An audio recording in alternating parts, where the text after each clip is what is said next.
Welcome to my podcast, Today's Dream, Tomorrow's Reality. My name is Vicki Poole. I'm a life coach, health coach, and hypnotist at the Enlightened Peach. And this podcast is all about embracing our mosaic life. And some of you may ask, what is a mosaic life? Well, it's recognizing that all the pieces of our life, the good, the bad, the indifferent, have all come together to make us who we are. Change any one thing and we are different. With that in mind, I invite you to embrace your perceived imperfections and celebrate who you are. This podcast is unedited and raw, just like life. I will be your host and we'll have special guests from time to time. As a matter of fact, I have a wonderful guest for you today. But if you have any ahas or questions, please leave a comment or a voice message. So now, let's get started. So I'm going to introduce you to George. And right now I'm looking for his bio that I have on here so I can read it to you. But George and I have known each other for just a little while. We've actually never met in person, but we both went to the Health Coach Institute, which I've talked about before on other podcasts. So I'm going to go ahead and read you his bio and then we'll get started. So George, and is it Cordoba? Yes, that's correct. Cordoba? Okay, and you've got an S at the end. So is it George or George's? It's actually George's. George's. Okay. So what I thought. Okay. So George's is a stage 4 melanoma with metastasis in the brain cancer survivor. Let me move this so I can get to it a little bit easier. He fought the disease for 10 years and had 10 surgeries. Pharmaceuticals nearly destroyed his body. So he took the natural holistic route to heal himself, and he's here with us today because of that. This July 12th will be his 11th year free of cancer. Wow, what an amazing thing. He became a holistic transformational health and life coach, functional nutritionist, professional speaker, a Reiki teacher, and he's also an author. I actually have his book here today, and he's had an update on it, so he'll share that with you too. He is completing his rapid transformational therapist diploma later this year to add value to his clients. And Georges says, I now see my experience as a blessing because it gave me a chance to sing the song I was born to sing. 6 years ago, he transitions from being a chief technology officer to working with people with cancer or the threat of recurrence.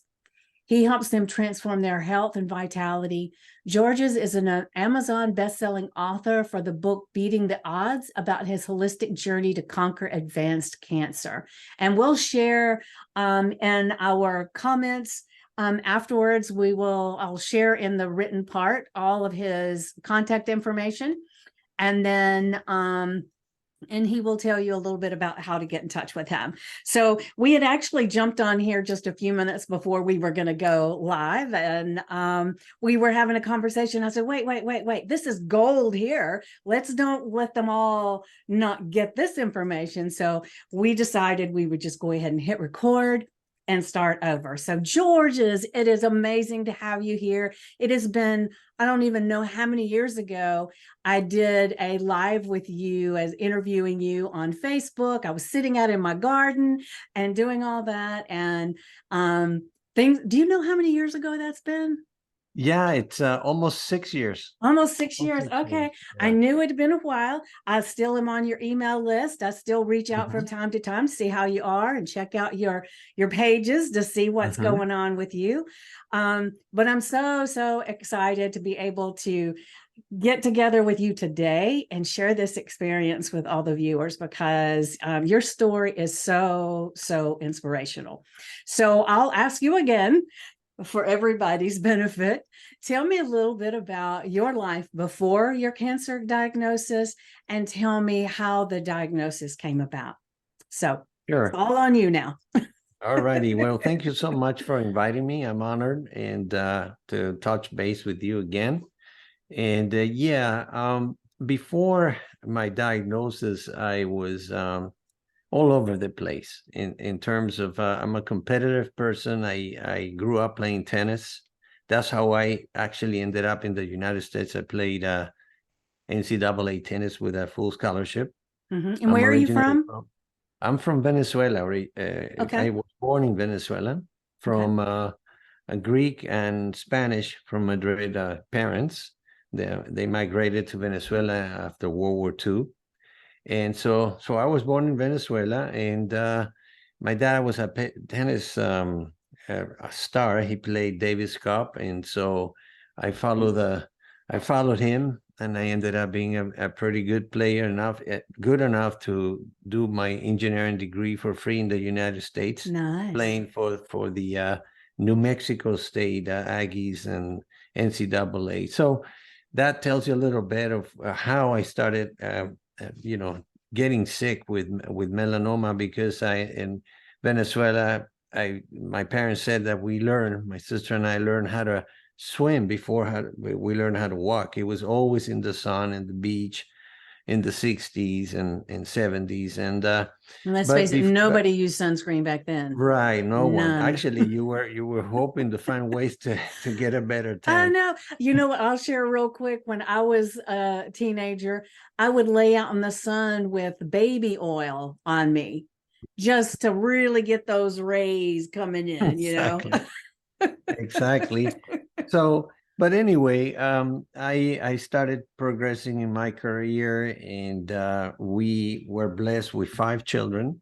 We have 4 boys, well, 4 adults now, and a lady. The youngest is going to be 30, Claudia. And in the midst of all that, taking care of 5 kids, I was working on my MBA at the University of Miami in Coral Gables. And on top of that, taking the kids to camping out with them, just going out for camping trips, put them in sports, taking them all over the place, doing my MBA, trying to run marathons. And I think the good Lord at one point, and always had the sun. I'm an outside person. And so I think at one point, the good Lord said, "Hey, Georges, stop. This is not the way."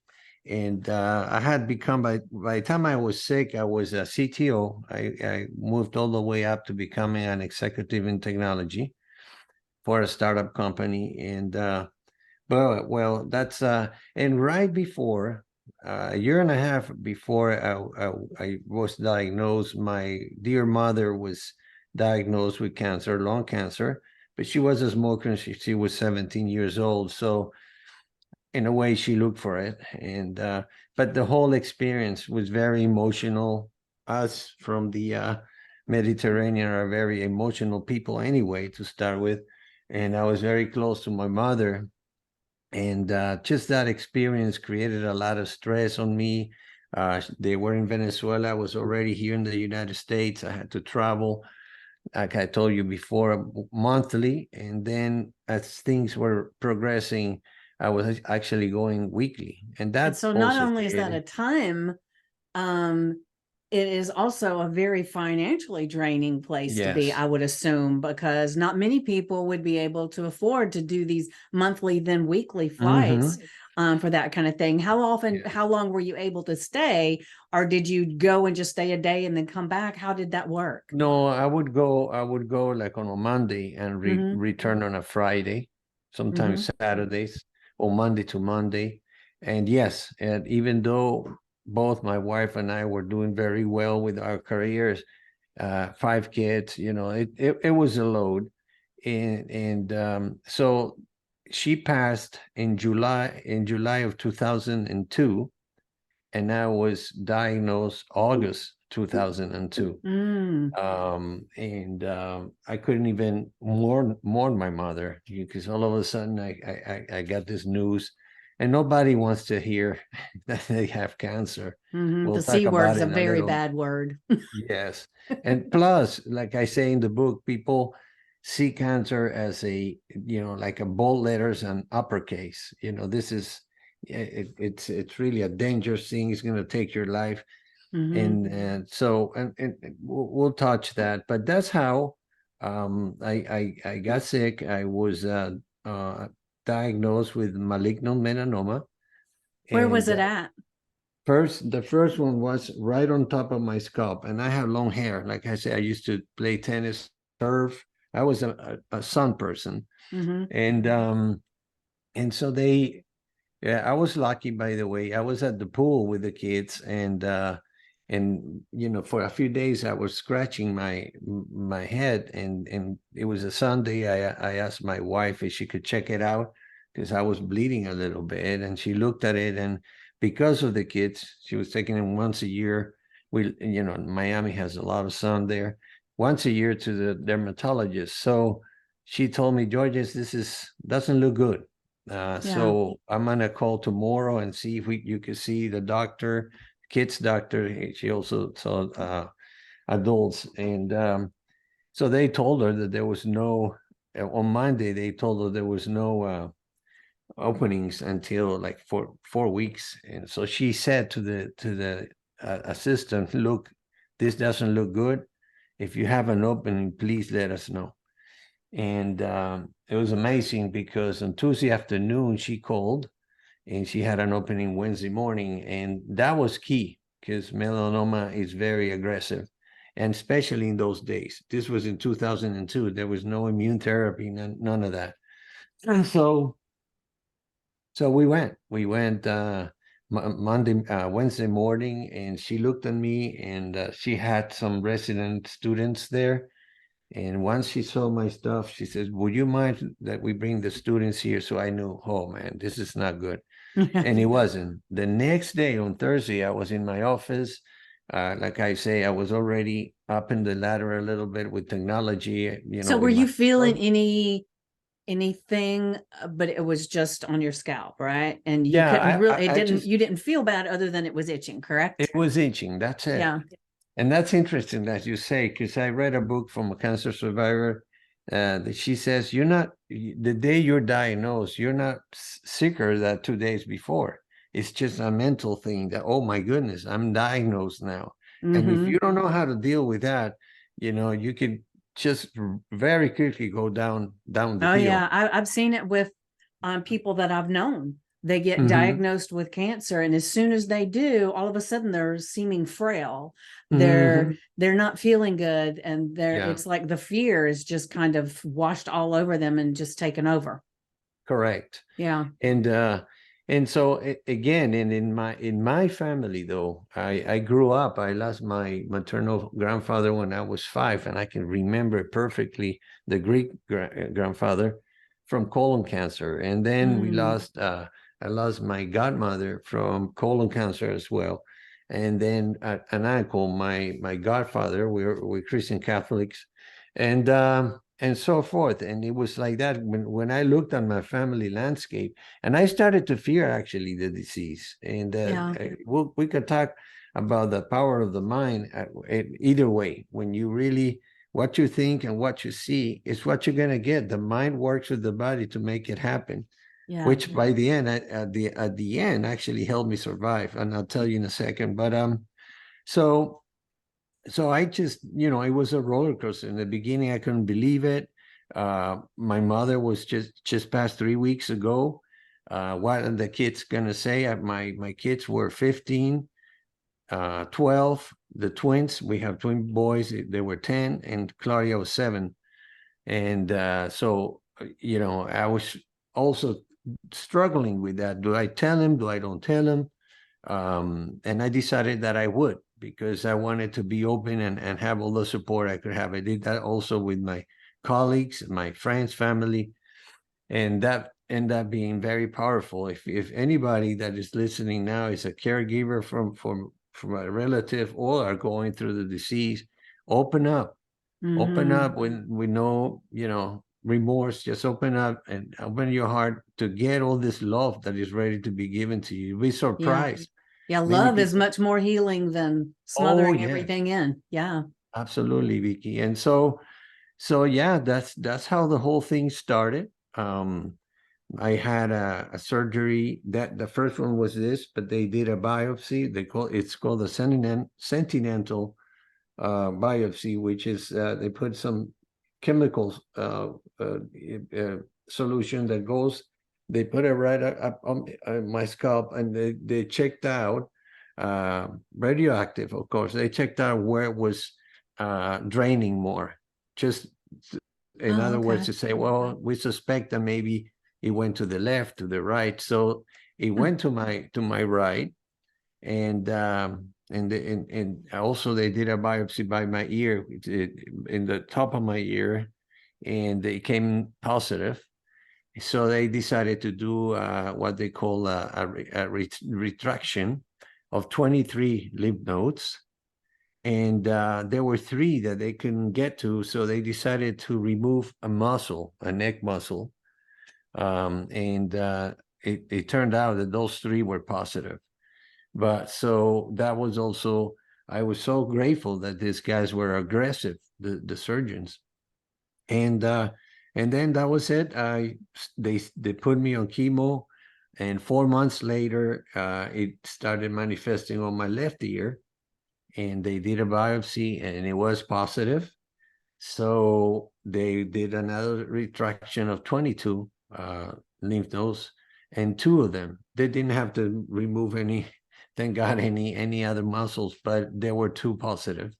So one of the things that was amazing with me, obviously as an athlete, I played, as I said, I was always in very good shape. And I think that helped me a lot, even on the healing process. They put a catheter for me to drain lymphatic fluid, and I had no problem with that, no infections. So everything went well. They changed the chemo to another form of chemo. It was actually interferon. Mind you, medicine, it's really a trial and error science, still is. And so, without really happening on purpose, you become a guinea pig. They're just trying stuff. And so, I was like 6 months into that, and again it appeared, and so they had to remove The third time, a third time, you mean?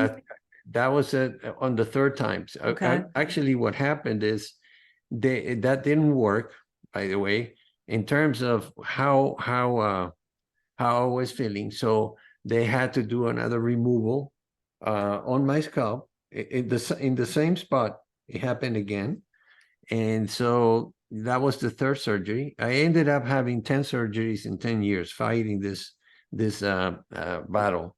So anyway, I had that, and myself, I just started looking. In 2002, Google was it was growing, so there was good information already online, and I found out that there was a treatment that was more almost immune, okay, and it was all about making your immune system stronger, called CMGSF. And I had to actually, so the doctor said, because I had to promote, actually, and this is something that is very important.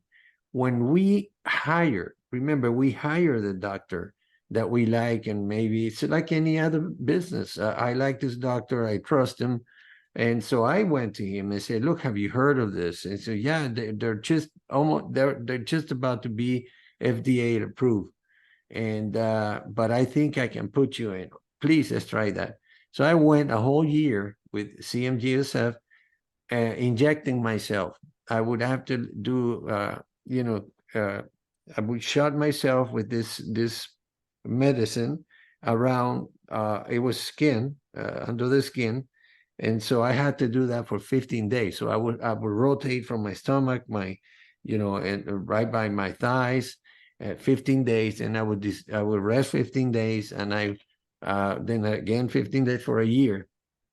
Each shot was $1,000, by the way. Thank God I had some, you were talking about finances. For us, it really became like a financial tsunami. It just hit us. I couldn't work for a good while. And so we decided to just drop down our lifestyle almost, just more than 50%, enough that we could still, take care of everything else.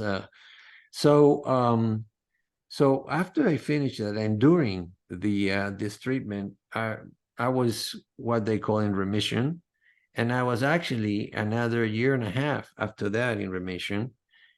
And that's when one morning I started stuttering, getting headaches. My wife would I would go to brush my teeth, and I get that toothpaste, and all of a sudden I would leave the bathroom, and she would go and say, George, I forgot to brush it. It's like I was doing stuff that were not normal.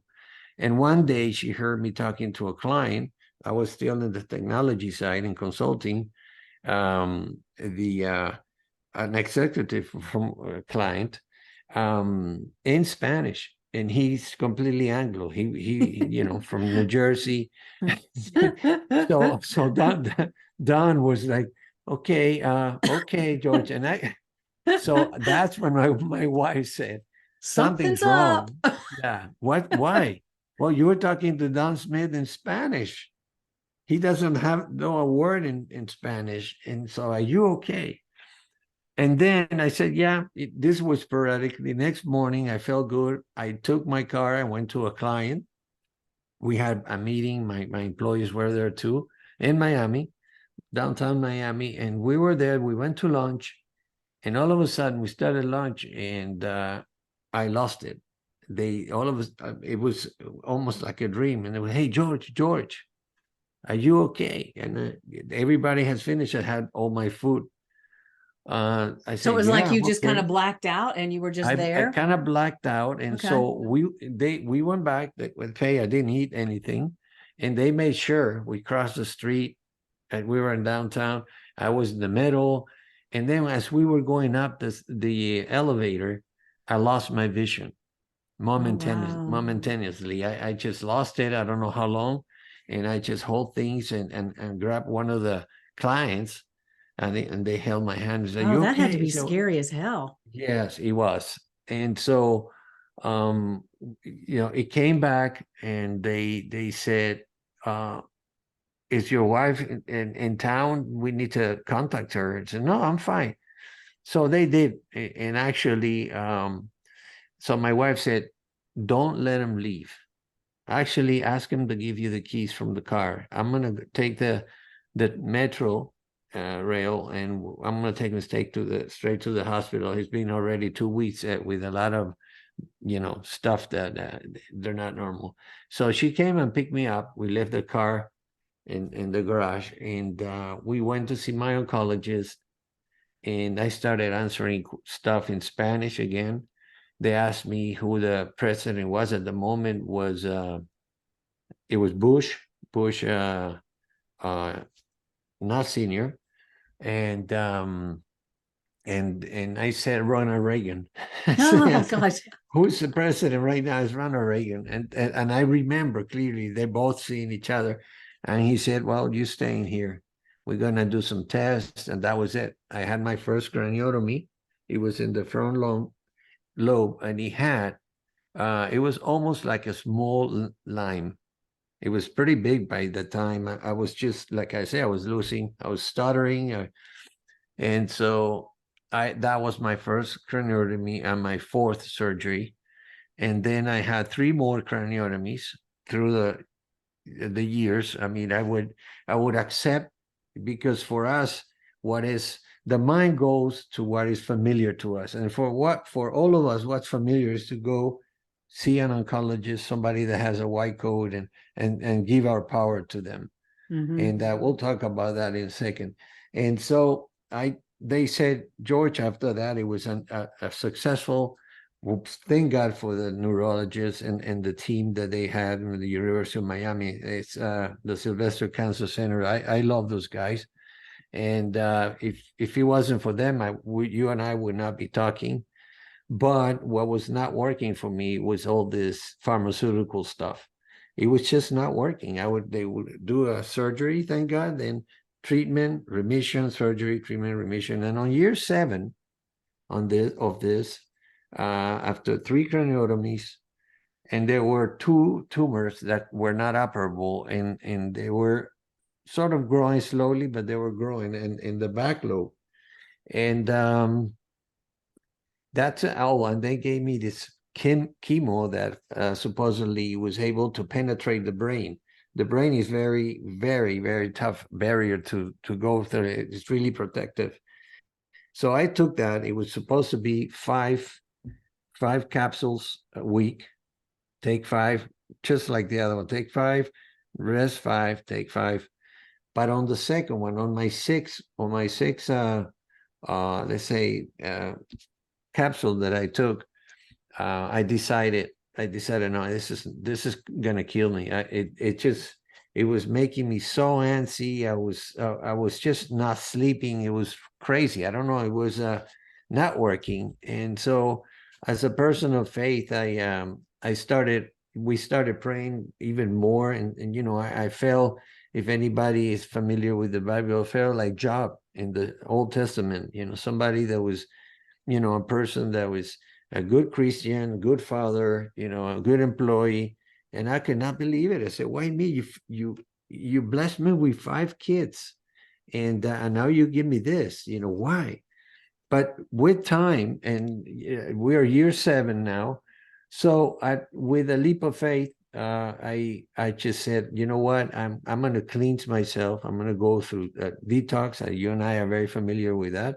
And I went to a naturopath, and this guy explained me all about the balanced pH in our bodies. And he said to me, it's a holistic, he was a naturopath, but now they call themselves specialty doctors that went holistic to oncologists, that they go holistic, and then now they call holistic doctors. But he explained me that all disease starts with a body that is inflamed. And we do the best job inflaming our bodies as humans, especially in the US. I have to tell you, I did a talk in May of this year. In March, I always do the research. 48.7% of the United States population has 1 or 2 chronic diseases: cancer, heart disease, diabetes, bulimia. I mean, you Yeah, and name it it. goes up exponentially for ages. Yes. Crazy. Yeah. It's just really, it's really you wonder what's going on. And I know that part of it is diet, the stress that we live in. We're going fast all the time. And But and stuff you that know, not to interrupt, I guess I am no, interrupting, but one of the it's okay. things to me is also it's expectation. Mhm. Most people feel like as you get older, because this is what the advertisements tell you and the media and everything tells you, Yeah. is that as you get older, these are the things that are going to happen to you. And so people expect those Yes. things to happen. So they're not doing anything to prevent it because they just think that's part of life. Yes. And I think the beauty of your story and some of the other stories that I've heard is that, you know, you can decide no matter what's going on with you today, you can decide that you're not going to put up with it anymore and you're going to do something different. And if you really focus and you get help and you do it, then you can make an astronomical difference. Is like the epigenetics thing, you know, just Exactly. because you've got this gene in your body like your family does, doesn't mean anything's going to happen. Doesn't It mean can lay nothing. dormant till you know, till you're 110 years old. It's what Yes. you do in your life that actually pulls the trigger that makes it become part of your body, right? Absolutely. Yeah. Yes. So Yes. sorry, I didn't mean to interrupt, but it No, was but like that that's was one of my little good. soapbox things. Yeah, no, and that's good. I mean, that we're doing this for the audience. And Yes. so yeah, I decided to go natural. And this guy explained everything about the balanced pH. And he said, Georges, if anybody has a pH balance at 7, disease cannot even appear. And if the way that you are now, if you start working on that, we're going to detox you first. But if you keep it that way, the cancer will eventually go. Just naturally, I mean, we're talking the physical body, but there's additional stuff. You mentioned a little bit of this. So I decided to do that. I went through 2 21-day cleanses with him. So The what kind of first, cleanses did you do we did it similar to what we did. He put with me actually HCI? because Okay. I was so thin that he said, you eat eggs. I said, well, I eat egg whites and don't don't stop that. But everything else is going to be plant-based. We're going to have a lot of juicing. I'm going to give you some pre and probiotics, and for 21 days. The day that I saw him, he did a scan, non-invasive. As a matter of fact, it wasn't even FDA approved. He got it from Switzerland, I believe, or Germany. And but he said, you know what, I have to do this because people can. And actually, this software, it was almost like biofeedback. He put some cables and in my head, and I could see in the screen and in the software my body. My body was almost like a festival, 4th of July. It was yellow all over the place. My liver, my stomach, and that was the inflammation I had in the body. And from the chemo, from being stressful and stressed with my mother's situation, my career, I wanted to basically manage everything. And as one of my colleagues said, and I actually quote him in my book, Chris Work, another cancer survivor, and he's doing the same thing I do, and doing coaching like you in different areas. He says that for him, cancer is a divine touch in the shoulder, in your shoulder. And that touch has a message. And that message is, Georges, you must change your lifestyle because you're killing yourself. That is really what it's all about. And now with epigenetics, and I'll show you what stuff that I'm working on. It's so I realized that I had no coaches, but I did that actually meeting with the doctor. I decided that really made me the push to say, you know what, I'm going natural. And then I had, for a couple of days, almost a week, I had friends. My wife is in the medical field as an ultrasound tech and radiology tech. I have doctors in my family, and so they were against it. No, you're crazy. Don't stop. Let's stop chemo. Again, do what is familiar. All of us are familiarized with that. And you just mentioned something now that I'll tell you what I do with coaching my clients on this. But anyway, the whole thing was, wow, this makes sense. So I went on. I took this journey. 21 days later, I came and we did the second scan, and it was night and day. I mean, it was just almost. I mean, there was only a couple of spots, and he said, "Well, now we're gonna do another 21 days. You can." So, how much time did you have between the two cleanses? A week. A week. Okay. A week. But he said, stay, I didn't even, he said, keep it up. The same thing is not as strenuous. The first week, Vicky, he has actually even asked me to buy some pads like diapers, but they're for your feet. And the first 3-4 days of my detox, when I woke up in the morning and I opened this diapers, let's say, these pads, it was like, wow, they were basically black. And it so happens that our immune system, it flushes up through our feet and stuff goes out. I was impressed. I was like, oh my gosh. And so, but by the end of the week, it was clear. That was, it was motivating me. And I thought, hey, wait a minute, I think I have an alternative here. I don't want to keep leaving surgery, treatment, recurrence, surgery, treatment. I was already on 8 surgeries by that time. And so it was close to 8 years. And they were, at the end of the most were in my brain. I had 4 craniotomies and 2 gamma knives. And there were still 2 tumors that they just have to check because they're not operable. And the gamma knife kind of stopped them, but they were there. And, it's not fun to know that you have something there. Now many people are walking around and they don't know what's going on until it happens. And it could be anything, a heart attack or whatever.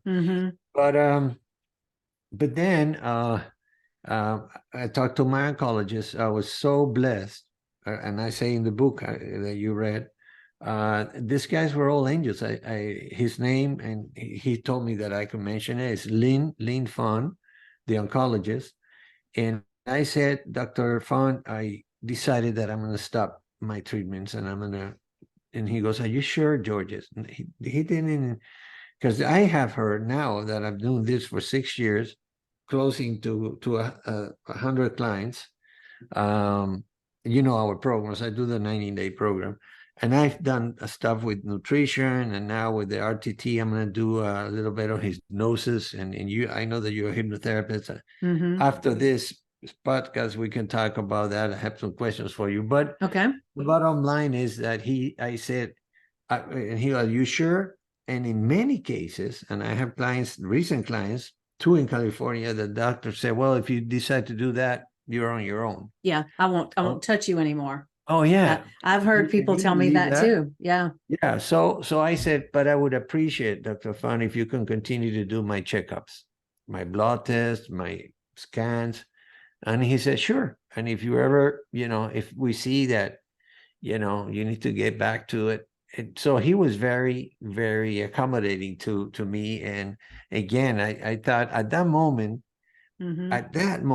in those days, I decided to change. My mindset was not why, but what for? Life doesn't happen to you, it happens for you. And I started to say, well, there might be a reason here. And I kept saying from the very first day, this can't be. You've blessed me with 5 kids, like Job, but it was on God's time, and that's the way I see it. And so I kept going, and little by little, the doctor started from 3 months to 6 months to 1 year, and in year 12 to year 10, after I had my last craniotomy next to where I talk, and so they were gonna do that like at the dentist, local anesthesia for a while, so they could see, I mean, to make some tests. If it was not affecting my speech, it would put me to sleep and keep going with total anesthesia. But what happened then, and this is worth saying, because like I say, I'm a person of faith. I was invited to go. This is because I opened myself. People knew that, my employees, even colleagues and clients, family and friends specifically. And somebody invited me to a prayer group in this church, St. Louis Church. And she said that she had a dream of me and his brother, but his brother couldn't go. I said, well, Daniela, I'll go if you invited me. She was actually embarrassed to ask me. People have this some sort of a fear to say, hey, I don't want to. We got to change that mindset. Well, anyway, I went, and I prayed with them. They gave me this is in the book. And then the lady that has this amazing talent, like Jesus mentioned, he had the talent of imposition of hands. She just came back from Central America, Guatemala. She was doing what they call healing masses with a priest and a couple of nuns too, but she's a lay person. And her name was Mary of the Angels. Imagine. That's her name. Yeah. That's a great, an amazing thing. I mean, Mary, the mother of God, Anyway, she was sick. She got the cold in Guatemala. So she went, but she was in the chapel. She said, well, I'm going to pray for everyone. And Danny has said that I was going, but she goes, well, look, I'm going to be there. I don't want to get anybody sick. But she was there, and when they were praying, I was in the front pew, and they were singing and praising, and she comes out of the chapel that was attached to the main church, the main, and she says, "Where is George? I need to pray for him." And so Danny said, "Look, the guy there in front." And so she came. I didn't see her. She came from the back, and she grabbed my shoulder and says, "Hey, George, come back. Let's go back. I want to pray for you." So she started praying for me. She actually, for some way, she actually went and to my head instead of my shoulders or anything. And I started praying. She's for people that are familiar with uh, Christianity. She started to speak in tongues. I was like, oh my goodness, what's happening? But all of a sudden, Vicky, I started to kind of like cry this warm tears, and I would feel this warm flow all around my body. And so she kept going, and then all of a sudden she stops, and she's holding my shoulder, and she goes, "You you're going through something big this week, right?" And that was gonna be the surgery where they had to do it on awake. And so I told her, and she says, "Come, let me just pray for you a little more." And she started again, and I even felt stronger, this flow in my body. And I was just feeling that I was healing. That was from the spiritual side, and I'll tell you a second. So what happened is she finishes and she goes, "George," she would not, well, actually, she was saying my name in Spanish, Jorge. If I am not sure that you should even go Thursday to do and this was a Tuesday night, your surgery. And because I don't ask, hey, please, Lord, just help George. No, he is the king of the kings. So, he's got 5 kids, just heal this guy. And with a lot of strength. So I go forward, they finish the praising. And so, and Daniela didn't know. She had this dream, but she didn't know. We decided it was like surgery 9, surgery 8. And why telling the friends and family? Yeah, we'll just tell the kids, and that's it.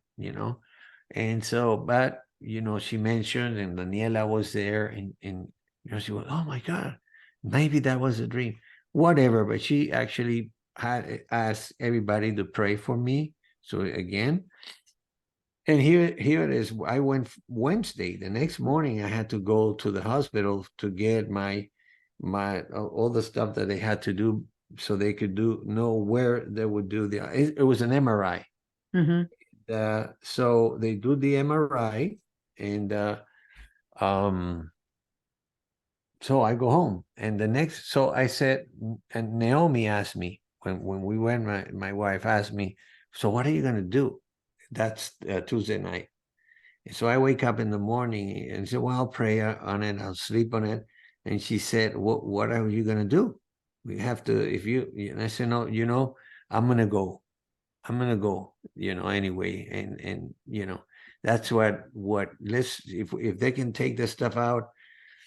But what happened is we get there on Thursday morning, pre-op, and the doctor comes in, the neurologist comes in with a smile, and she goes, "Mr. Cordoba, I have 2 pieces of good news for you." And my wife and I looked at each other, and we thought, oh my goodness. He says, number one is we had a conference with the other major clinics and stuff, Houston, Minnesota, and we all concluded that we can actually do the surgery with total anesthesia. And I thought, oh, this is great. And I said, what's the second one? And he said, well, look, all I have to say now is that the tumors that were not operable, they're not there. They're gone. And my wife started crying, and I just said, wow. I said, well, it's okay. We're going to do the post-surgery to see how the surgery went, and we double check. Sometimes there may be an error in the scan. So they went through the surgery, and again, very, successful. I do have some scars in my head. It's okay. And so again, the surgery went well. And at the end of the day, I said, oh, and the other tumors, they are gone. Wow. And then in another 3 months when they were gone. So that was one part of stuff. We talked about the inflammation in the body. What happens for us that the disease doesn't start in the body, starts it manifests in the body. But there's, as a nutritionist, I learned the communication between the brain through the vagus nerve and the gut.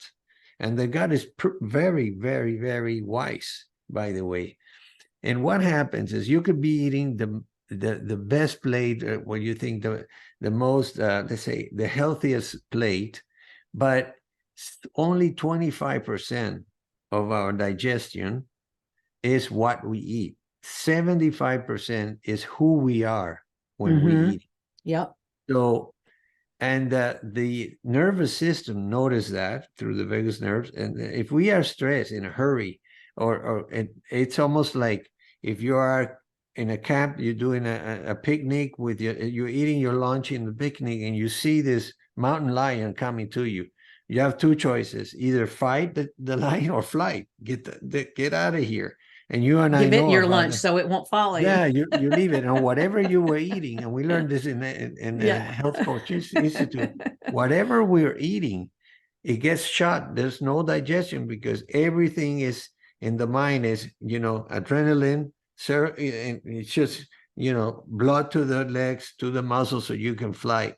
Yeah. So, but the interesting thing is that this sympathetic part of the system, which is our fight and flight, that doesn't know if it was a mountain lion or if you had an argument with somebody at work or you're frustrated in traffic, doesn't know. So there are tricks to actually, there are tips to do some tricks to actually kind of like fake that you are okay. And one of them, we do it very, very seldom, is breathing before we eat.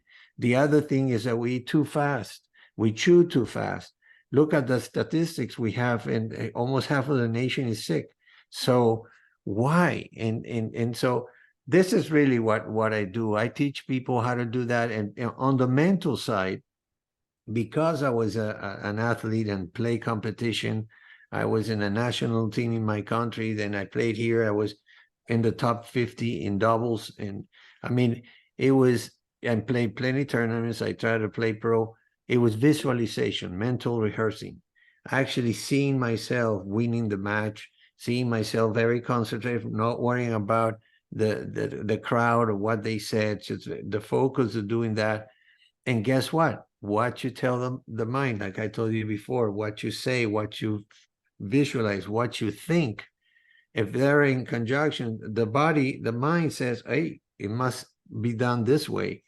So I started to do some prayers, in imagining the Holy Spirit coming in through my head and cleaning me up. And then for those that are a little older, the Pac-Man, remember the Pac-Man game? Yeah. That little creature, I would see that creature going around and just eating all the tumors that I could maybe have in my body. And so that helped a lot. That helped a lot. And another thing that, and that I teach that now, another thing that really helped me, and I think this is where even melanoma now, we're learning about epigenetics and stuff, which is wonderful. We can actually, with our mind, and we can change things. We can actually change, like you explained it perfectly. But just like that, one of the things that get us sick is the area of having trouble or bad experiences with somebody. In other words, forgiveness, forgiving somebody, being forgiven, and also forgiving ourselves. If we don't do that, we think, that stuff is there, which is in our subconscious mind. Then you hear a song, I don't know, if you watch a movie, and it triggers that again. And guess what happens? It produces cortisol, which is really what it makes us inflame. Cortisol for certain situations like the fight and flight is good, but if you're producing constantly this and you're eating fast and your metabolism, your digestion doesn't go correct, it's almost like a cycle that the end result is you're going to have some sort of illness. Right. And so my coaching is the physical body, the mental body, the spiritual body, and the emotional body. I use the metaphor of a table. if you're missing one of those, or if it's really weak, you can hardly eat in there. And for me, and I'm sure for you too, Vicky, this is not work. I'm an advocate now to let people know that, and I work on that with transformational coaching. When you did the holistic MBA too, it's about making the client, the person, family, start becoming familiar to other things, other alternatives. And the mind listens. The mind doesn't know if you're saying something that is true or false. It just acts. So if it does, if it's like that, say positive things and start looking at and this is with exercising, and it's working. I've had some great experiences with clients. Two of them decided, like me, to stop traditional treatments, and there they are. One of them was she's there. I don't completely agree, but she didn't even want to have a surgery with breast cancer. But like, again, if we learn, and now with you might be familiar with this. I'm doing rapid transformational therapy with Marisa Peers in London. We do some stuff after you do the induction, and hypnosis. I was actually pretty not comfortable with that. I had some myths, and it's really what it is really being in a state of relaxation with our nervous, because you'll be practicing for a while, and it's so powerful. I ask permission because as we go through the process, I have a couple months left, but we cannot. They say, you can go up to here, and you can do this, and I mean, I just know if the person becomes familiar with other stuff, the fear of making changes starts going away, even with oncologists. I was in a summit with two of them, a lady and a gentleman, that doctors that went through cancer, and they did what they knew, and they know the different chemos. Well, there's a book that I read, Killing Cancer, Not People. Have you read that book? Okay. Yeah, not, but I heard, yes. You said you have not, or you have? No, I haven't, but I've heard of it. It's a great book. One of the things that was really eye-opening to me was, and not to say that I'm not telling people what to do, as far as if your doctor tells you to do something, I'm not saying don't do that. I'm saying you have to be your own advocate. Read the book, see what you think. And it's Killing Cancer, Not People. And I got it on my, let's see who it is. Robert G. Wright. So anyway, in the book, he talks a lot about the treatments that people are under. And I know that I've read and saw so many things. So a lot of the medical industry does this stuff about early detection. And that's why they do a lot of the different testing and stuff that they do. But according to the book, and it's been a lot of the things that I've read say the same thing, that if you had the early detection and they saw something, they put you on treatments, your life expectancy is the same if you hadn't gotten the early detection.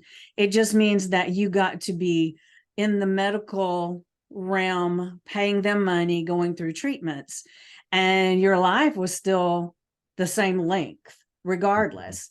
It's just that part of that life you felt like shit because you were under all these treatments. Yes. It's and a lot of the treatments that people are put in create other things, and sometimes those are the things that kill them, not the cancer.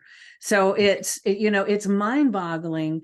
But like you said, we are programmed from very young. They've got on white coats, they've got a degree, they're God, they know more than me. I can't question them. And I will say, I had a client that questioned her doctor. All she did was say, like you had said, there's these treatments I've seen, and I would like for us to just talk about these treatments. And the doctor just got all pissed off at her. How dare you try to tell me what to do, because I have this degree, I do this, I know this, you know nothing. And she said that when he first started saying this, it was like she cowed down and she said, okay, okay, okay. And she talked to me afterwards and I said, well, wait a minute. I said, doesn't he work for you? Isn't he supposed to be taking care of you?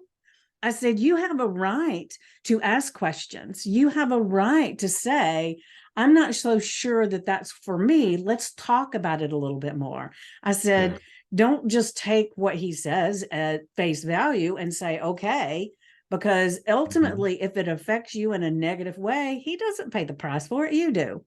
So she did decide to go back and question a few more things. And finally, she and I talked about ways to maybe present it to him that maybe wouldn't be so triggering for him. And she did that. And she was able to, she still went and did some of the treatments, but they went in together and decided what treatments to do. But it was like, mind boggling to me how quickly we, bow down to Exactly. you're the authority, Right. Yeah, we lose our power. We have our best coach is our intuition, but we actually give it away. This power, we give it away even maybe when we're 10 years old. Oh, no, no, don't listen to it. Listen to the teacher, the preacher. Listen to your uncle, your dad, your grandfather. But we do have that power. That's another thing that is very important to mention is, well, I'm not going to go there, but one thing that is very important, one thing that is very important with the mind. I was always a competitor, so I wanted to know. I really wanted to know inside out what melanoma, which was really melanoma and pancreas are the most aggressive cancers, and basically, I asked this doctor that is a friend of the family. We grew up together. Another tennis player. I said, "Why don't you come home before the kids get here and get into the New England School of Medicine and read about what my opponent is once the Mets went to the brain." So he came. And so, I had my laptop ready. He went in, he started looking at some articles and reading. And him also being from the Mediterranean, Italian descendant, he's 6'4". He started dropping a few tears. And I go, what's going on? Let me read it. And so I read it and what is said. And at that time, another person also was diagnosed in the brain, a politician, Senator Kennedy, and he lasted 6 months. He didn't make it. And so I started, by the way, having some survival's guilt because, I kept thinking, wow. Anyway, for my situation, it was 4% chance of survival. Wow. And and Stefano, his name is Stephen, he got up and I got up because I sat down and I said, Stefano, I want you to answer one question for me. Why can't I be one of those 4? Why can't I be one of those 4? Statistics, 5 year, no, why can't? And so he actually gave me a hug and said, well, you see, George, it is, and he calls me Jorge, because we grew up in Spanish, but he did say, that's why you will be one of the 4. If I was you, I'd probably die of fear, of anxiety. That's why, God knows who to give the challenge to. So we laughed about it. And actually in my second, we'll talk about the book when you want to, but in the little edition I did, it's just one of the things was that I added more credits. And he was one. I asked him, and he said that he proved all of them wrong, all the doctors wrong. And he told me, and he said, George, Jorge, go and talk to Dr. Fun and thank him. And actually for Dr. Fun, and listen to this, you are a trophy. You are a trophy. He's going to showcase you. Obviously, because they want to say, look, we helped Georges survive. And But on year 8, like I say, almost 8 years, and he agreed. And then 4 years after, my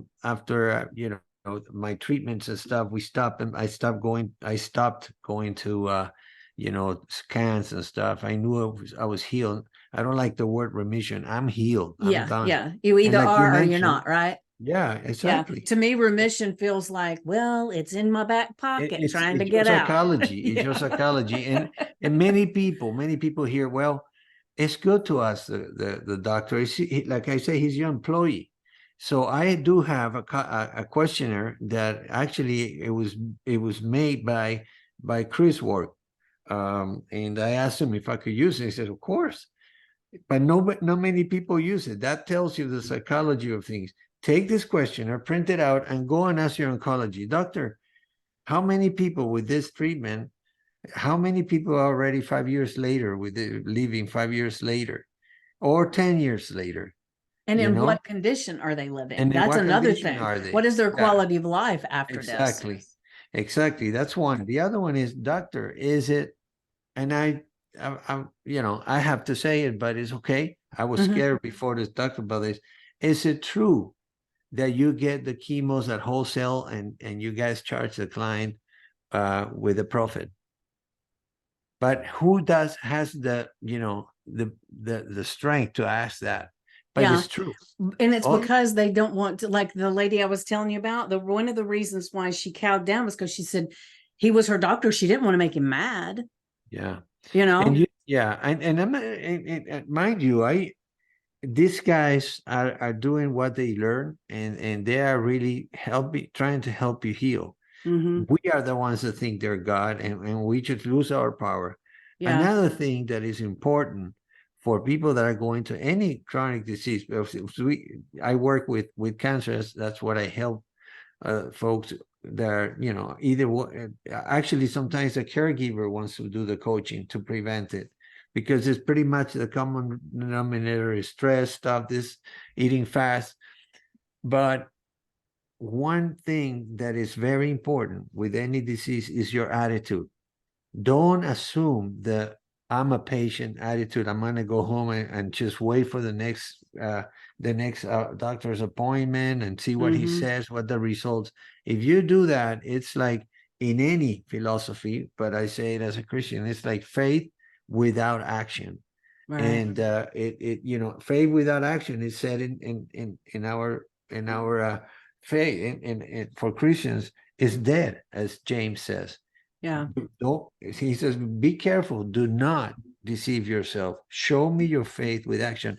So, but if you see it as yourself, take action. God is not going to give you a magic wand. Take action. Look around. Be confident. Faith Hmm. is the certainty of what you want. So that's what I did. And I learned a lot about this stuff too with another competitor, way more successful than me, Lance Armstrong, the Hmm. cyclist. Regardless Yeah. of what happens to him afterwards. But he did have cancer, and he took ownership of that. He Yeah. didn't give the power to He still anybody. competed big time and did Yeah, great. Yeah.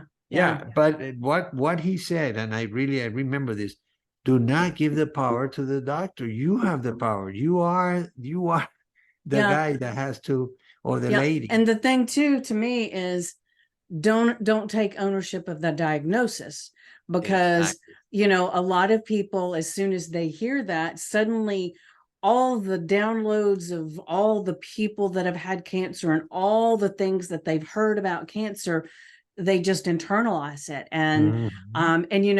it's funny to me, funny is not the right word, but people, I've had people say, well, I don't manifest anything, I try and I try, and I say, oh, no, you're manifesting all the time. You You're are. just not doing it on purpose. And so everything you got, you've manifested. So it's like taking Mhm. that whole thing of the cancer diagnosis and everything, putting it into a Yeah, little ball and saying, hey, I don't have to adopt exactly. all of the attitudes and everything that people have about cancer. Yes.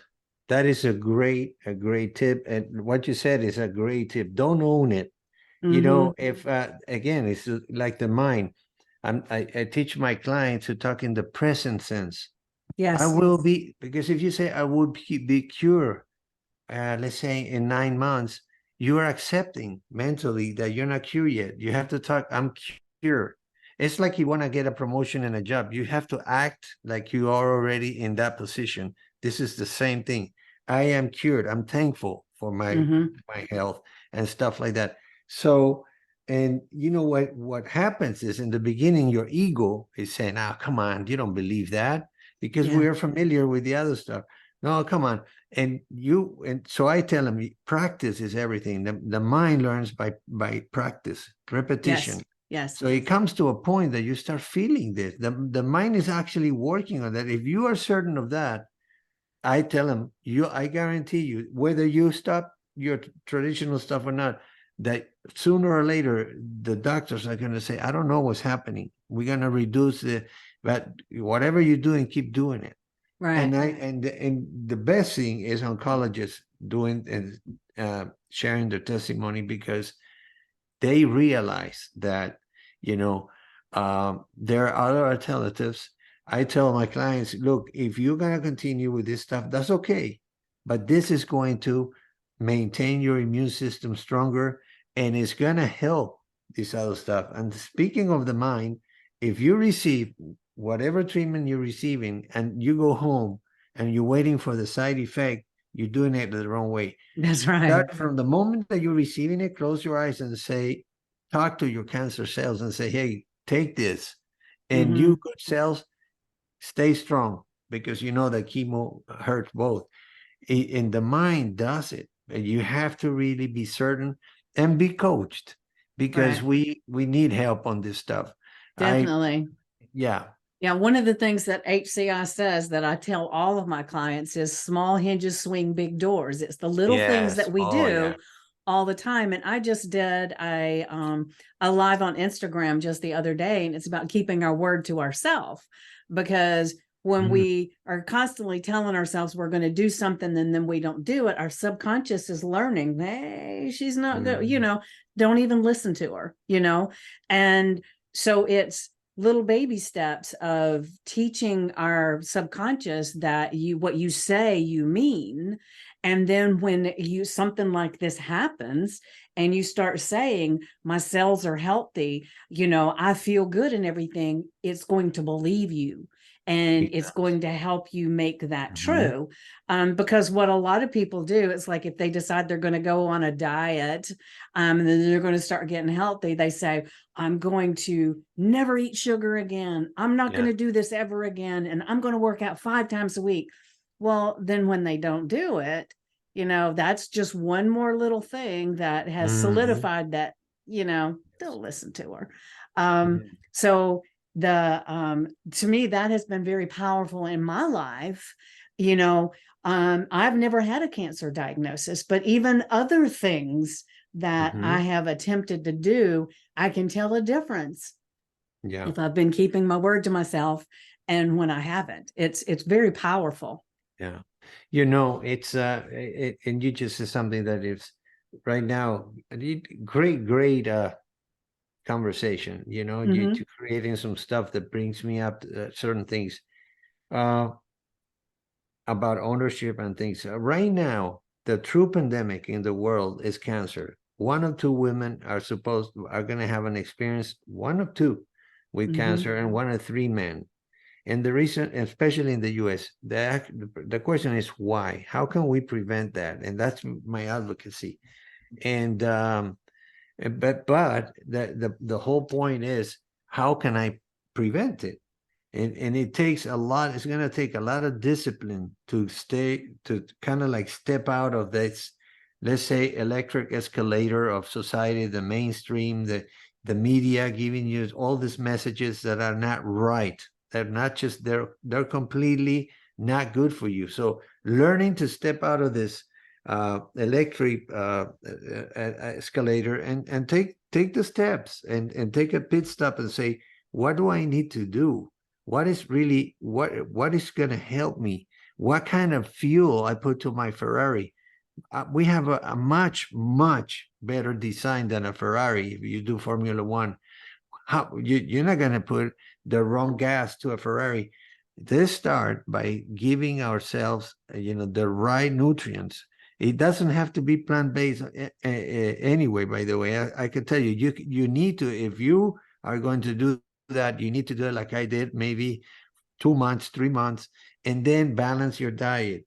And what I teach my clients, I give them a chart, and I created an ebook for the balanced pH based on what I learned, and I read other books, and I give it away. I'm going to send you one, and Okay. I give them a table where it shows the nutrients that are, the foods that are acidic and the foods that are alkaline.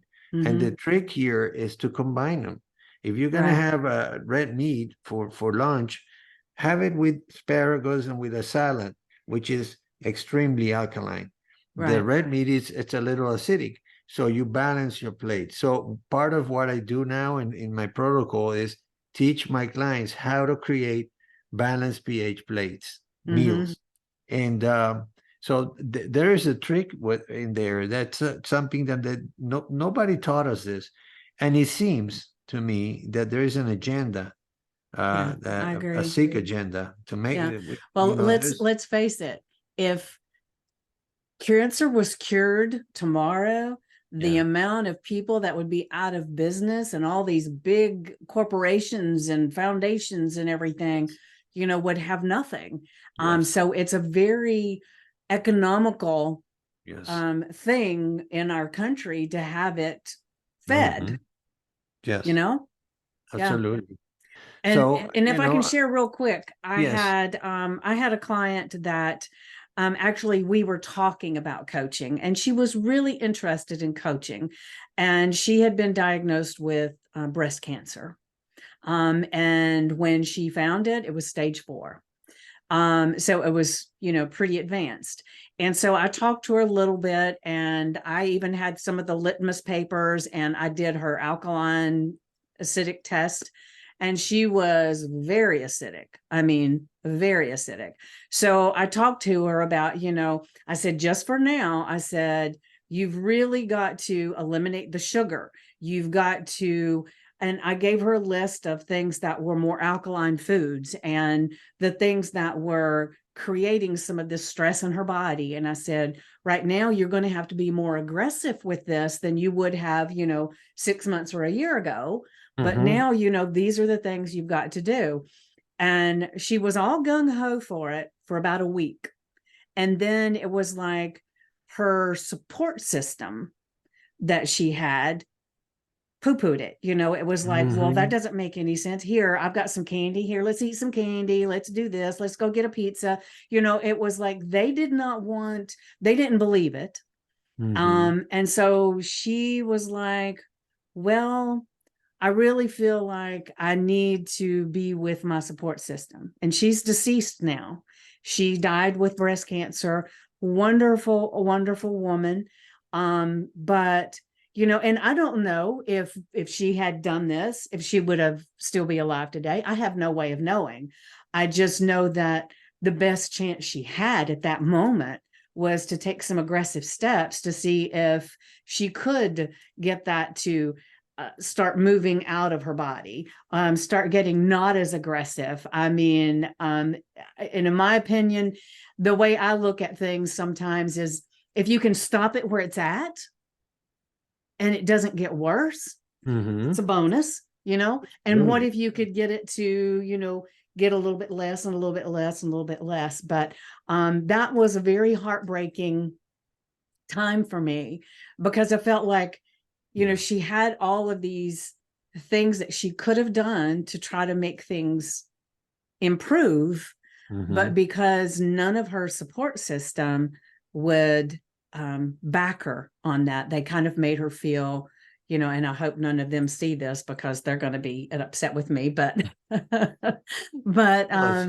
if they had made it where they felt like, I guess what I'm saying is if you are dealing with somebody that has cancer and they make a decision that they want to try something or do something different, back them up and say, yes, hey, I'm with you. I'll help you. What do hmm you need me to do?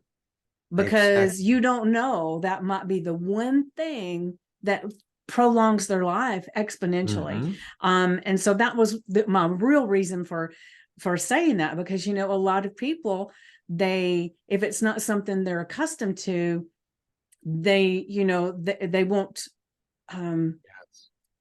support the They will person support in you. those. Yes, Yeah. yes. Yeah. So it's really important. Like you Good. had family and friends and, you know, and all that supported you when you made that decision. Yeah. And that was what made a huge difference in you being able to go through that and survive. Yeah, and still being human beings and program the other way, I had to pray and kind of like put protect myself before I would leave the house, because people would say, "Hey, Georges, how are you? You know, how you been doing? Have faith, you know, so that is really bad energy. You know, they're actually taking your fears into you. So I would have to protect myself. I would say, "Hey, I'm great. How are you?"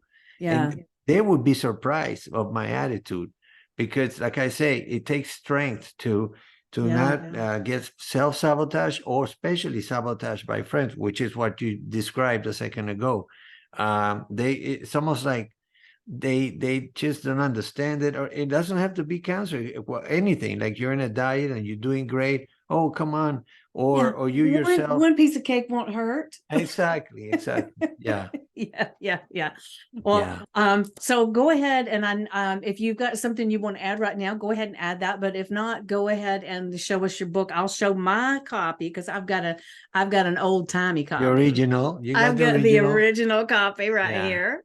Yeah. And I have to, what is it here? Let me see, because I have a background, but they might see it. Can you see it? Yes, I can see it. Good. Okay. Yes. The new title is Beating the Odds, and the subtitle is My Journey Through Holistic Health to Overcome Advanced Cancer. When I was giving a talk in Phoenix, and there was a publisher there from Arizona, from Phoenix, and he bought the book. And 2 weeks later, I received a call from him. I have my information in the book, saying that he was surprised. He had a lot of potential, helped a lot of people. If but two things he said: you get to change the title, add an introduction, a couple things, more critics, and change the cover. So I did that, and I launched it, self-published, and it became bestseller the first day. Oh, wow. Yeah, Congratulations. it was January 26, 1921. And then I launched it in 2021. 2021, I'm sorry. And then you're not that old. No, thank you. Yeah, no, I am, but I take care of myself. Epigenetics. But and then in April I launched it in Spanish. It's my first language, and it became also a bestseller in how 1 day. Exciting. That almost made a midnight almost. It was 11 some. I received an email by Amazon say, "Hey, congratulations." What I want to say is that with the book, last year, without promoting the book, the Spanish book sold 1,500 books. People are looking for it. I mean, we live in the United States, but the English one sold a little over 3,000 books without promotion. It's just people referrals, or somebody's reading it on an airplane and stuff like that. And I will be putting a link to your book so people can. Is it on Kindle as well? Yeah, thank you. They can get it on Kindle. They can get it paperback, and then probably in August, late August, it will be the audiobook as well. Oh, wonderful. So what I'll do is I'll be putting the links that you have, and then when that comes out, I can go back to this and add that in, so that people that see this later than that will actually have that link in there too. Awesome. Yeah. The other thing, as you and I do, we'll have the information. They can go to my website and schedule a content discovery session completely free. So we can get, the person can meet me. We could talk a little bit. They're going to learn a lot of stuff, like probably they learned today, whether we work together or not. And finally, because this disease hits everyone. It's not, doesn't have any prejudice. Anyone, rich, poor, whatever ethnic group you are. I decided to do my coaching also via an online course. It's not 3 months. It's a little shorter. Well, it could be longer because you go at your pace. But the idea is coming up either this week, I'm going to launch it, or next week. Is being audited now by Mm-hmm. the host company to make sure that there's nothing, foul language or whatever. And then once it's live, people that purchase the course will be able to talk to me once a week in a QA session, live session, Mm-hmm. obviously at 2:00 Mountain Time. And that's going to help because the price is very, it's affordable. Because I found through my 6 years almost now coaching, it'll be 6 in October, that many people can't afford it, especially if they're having all this bills, medical bills Mm-hmm. already. Yeah, because It's the financial it's a financial weight is situation. Yeah. huge, especially if they Exactly. don't have like a lot of the treatments. It sounded like a lot of the treatments that you had were not covered by insurance. Yeah, yeah. Yeah, Well, yeah, the GNCSF was not. yeah. We had to. If you get you read the book, but for us it was a financial tsunami. We had to lower obviously our lifestyle. We have to tapping into our 401ks, the stuff that we have saved for the kids to go to college. It was, and that really also adds to the stress and on all the Mm-hmm. stuff that you don't need to have. Right. One thing that I want to leave everybody with is healing, my friends, cannot happen at all if you are even a little bit stressed. Healing happens where you're relaxed, where you are in peace, and there are ways to do that. Society, almost this noisy society, it seems impossible, but it can be done. You have the time. Nobody's putting a gun in your brain that in your head for you to go all right, it's 8:00, I'm out and I have to do all these things. Do your things for yourself first, even if it's 10 minutes. Practice, then you do it 20 minutes. You start getting the hang of it, and you doing yourself. Every time you do that, you're adding time in your life. And remember this, we all want to go to heaven, but not today. If we Right. have a purpose in our lives, let's take care of this Ferrari. We have a machine that we can actually, the 4 legs of the table, work on that stuff. It's not hard. The spirituality doesn't have to be religion. It could be the mountain that you see behind it could be the ocean. It could be a beautiful tree. It could be a friend that you see, and it just embrace with them. So that's spirituality. And obviously, if you have faith that there's something bigger than us, tap into it and take action with that. What you said about people asking and not receiving, I have a chapter in the book about that. What we ask for is given to us if it's not going to be harmful for us. We are the ones to block what we ask for. You know why? Because we don't feel worth receiving. We just have something. How many times a day or a year do we compliment ourselves? Go, no. We do that, they're gonna think we're narcissists. No, compliment yourself. Compliment, give yourself, a tap in the back when you reach a goal. When you do something good. We don't. Again, it's practice. It's a mindset where we are not familiar to doing that.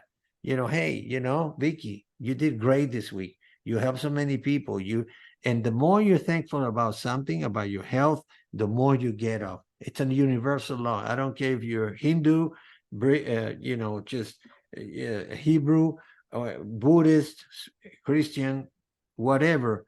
It's a universal law. And when you are open to receive, and somebody from the heart, no agenda, is willing to give you, that's where miracles happen.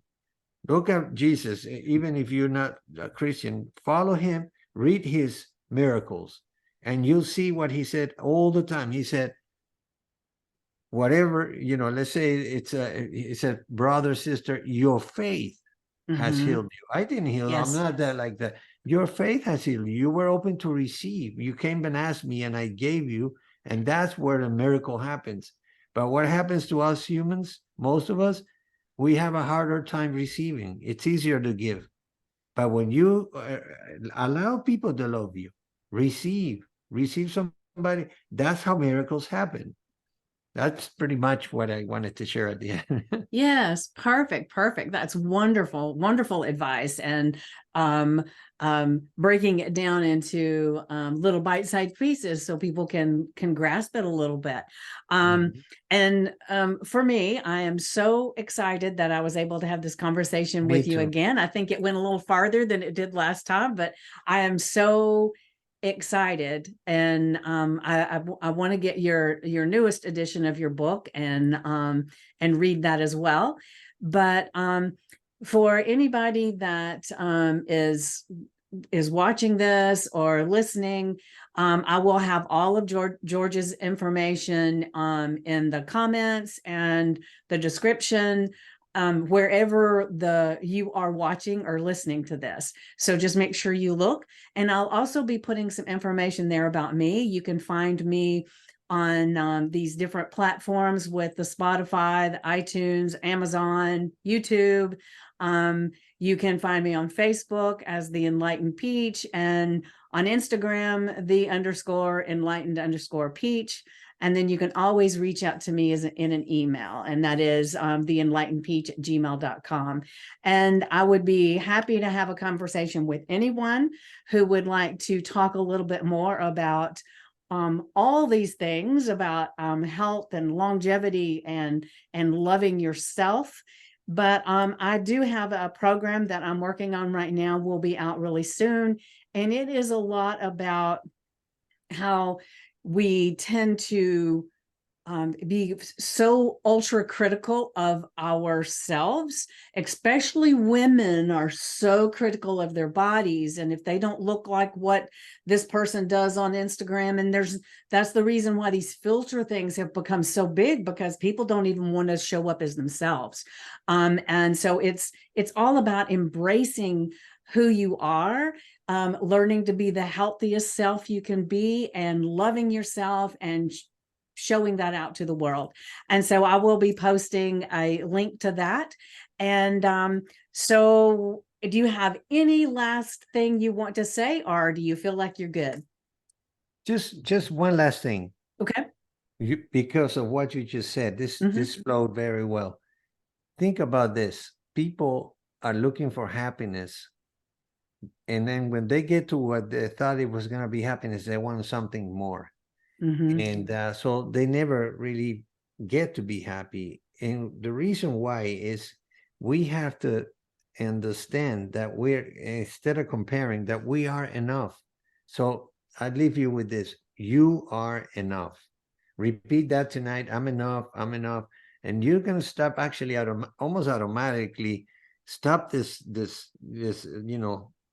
will that it makes you like, wow, when you get the car that you wanted, and a year later you want another car, and now you want to have the body of that, like you said, of this model, and no, we are enough. We were created in the image of God. You are enough.